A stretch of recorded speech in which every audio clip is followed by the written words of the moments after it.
நேரமில்லை. Hello brother, hello sister, ரொம்ப பிஸியா இருக்கிய ஒன்னதான் மிஸ்டர். முக்கியமான விஷயம் உங்க மனசுல விதைக்கணும். அதுக்கு நீங்க கொஞ்சம் நேரத்தை ஒதுக்கணும்.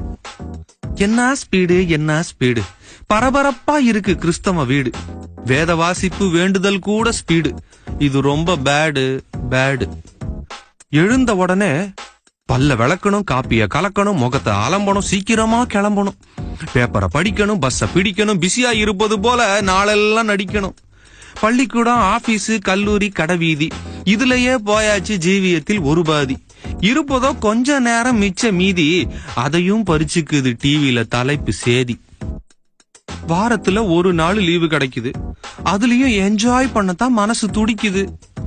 வெட்டியா பேசுற, ஊரை நல்லா சுத்துற, வேலை இல்லாத பயல்களோட தெருவுல போய் நிக்கிற, மணிக்கணக்கா விளையாடி வேக்குற, இல்லனா முழுக்க முழுக்க டிவிய பாக்குற, பொழுதுபோக ஃப்ரெண்ட்ஸ போன் பண்ணி சேர்க்கிற, இல்லனா சும்மா உட்காந்து சோஃபாவை தேய்க்கிற.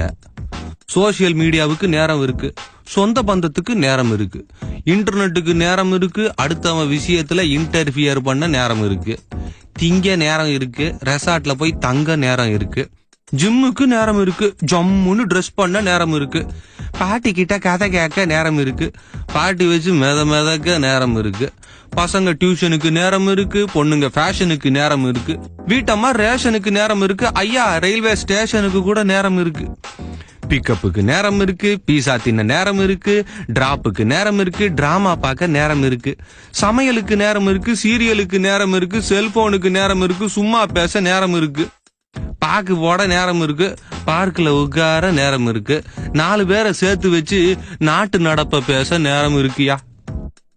வாலிபர் ரொமான்ஸுக்கு நேரம் இருக்கு, ரிலாக்ஸுக்கு நேரம் இருக்கு, ரோமியோ மாதிரி ட்ரெஸ் பண்ணிக்கிட்டு ரோட்ல சுத்த நேரம் இருக்கு, கல்யாணத்துக்கு நேரம் இருக்கு, கருமாதிக்கும் நேரம் இருக்கு, எல்லாத்துக்கும் நேரம் இருக்கு, என்னத்துக்கெல்லாமோ நேரம் இருக்கு. ஆனா நேரத்தை படைச்ச ஆண்டவருக்கு கொடுக்க கொஞ்சம் நேரம் இல்லையா உனக்கு? நேரத்துக்கு முன்னாலேயே உன்னை நினைச்சாரு, நேரத்துல சரியா உன்னை படைச்சாரு, உனக்காக தானே ஏன் மரிச்சாரு, சிலுவையில கைய விரிச்சாரு. வேதம் படிக்க நேரம் இல்ல, வேண்டுதல் செய்யவும் நேரம் இல்ல, கர்த்தருக்கு செலவிட நேரம் இல்ல, உனக்கு இது முக்கியம்னு தோணவில்லை.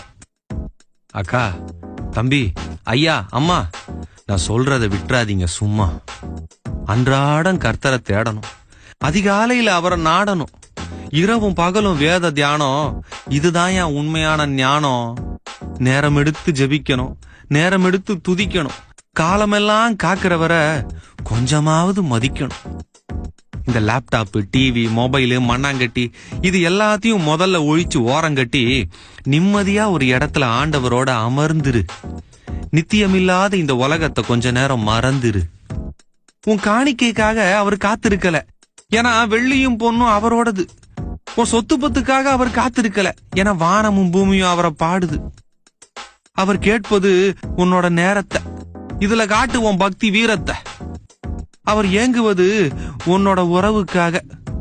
இதெல்லாம் எதுக்கு தெரியுமா? கிறிஸ்தவ துறவுக்காக.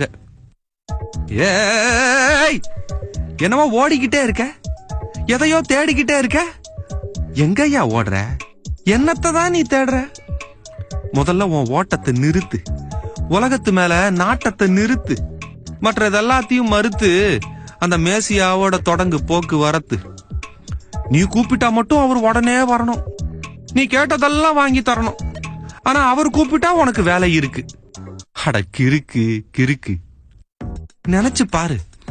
அவர் செய்த நன்மைகள், காட்டிய தயவு, அருளின ஆசீர்வாதம், நீக்கிய கொடிய வாதம். நிந்தைய போக்கி விட்டாரு, சிந்தைய மாற்றி விட்டாரு, உடுத்த உடை போட்டு விட்டாரு, உண்ண உணவு ஊட்டி விட்டாரு, இரவில் உறக்கத்தை அனுப்பி விட்டாரு, காலையில உன்னை எழுப்பி விட்டாரு, மணிக்கணக்கா உன்னை பாத்துக்கிட்டு இருக்காரு. நீ மணிய பாத்துக்கிட்டு இருக்கியா? உன்னை காக்கிறவரை நீ காக்க வைக்காத, கரை சேர்க்கிறவரை நீ ஏக்க வைக்காத. பாரத்தை நீக்கிறாரியா அவரு, உன் நேரத்தை கொடுத்தா என்ன தவறு? பிஸியா இருந்ததெல்லாம் போதும்யா, பரமன உண்மையா தேடியா. ஓடிக்கிட்டே அவரை அறிய முடியாதுயா. அமர்ந்திருந்து அவரே தேவன் என்று அறிஞ்சிக்கையா அறிஞ்சிக்கையா.